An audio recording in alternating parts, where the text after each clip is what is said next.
இது ஒரு வாரம் ஊறின வடுமாங்காய், முழு மாங்காய், குட்டி குட்டி மாங்காய் இருக்குமே அது. அதை ஒரு வாரம் வரமிளகாத்தூள், மஞ்சத்தூள், உப்பு போட்டு ஃபுல்லாக குலுக்கி விட்டு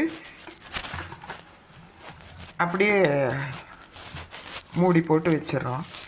இது மாதிரி துணியை சுற்றி வச்சிடணும். வச்சுட்டா நல்லா ஊறி அதில் இருக்க தண்ணியெல்லாம் வெளியே வந்துடும். அதுக்கப்புறம் இப்போ தாளித்ததை அதில் கொட்டியாச்சு.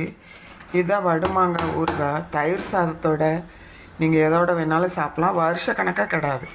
போன வருஷம் போட்டது இதுவரையில் இருந்தது. போன வருஷம் நம்ம ஒரு படி விலைக்கு வாங்கிட்டு வந்து போட்டோம். இந்த தடவை மரத்தில் இருந்து எடுத்த காய். ரொம்ப புளிப்பு காய், செம புளிப்பு. அதனால் ஊறுகாய் போடலான்னு ரெடி பண்ணியாச்சு. இதை இனி ஆறின பிறகு பாட்டிலுக்கு ட்ரான்ஸ்ஃபர் பண்ணிடணும்.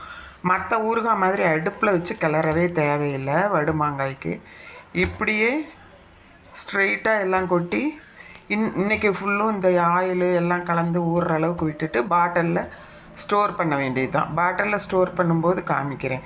சும்மா செல்லோ பாட்டிலோ இல்லை கண்ணாடி பாட்டிலோ அது மாதிரி நல்ல பாட்டில்களில் ஸ்டோர் பண்ணிட்டா அப்படியே இருக்கும்.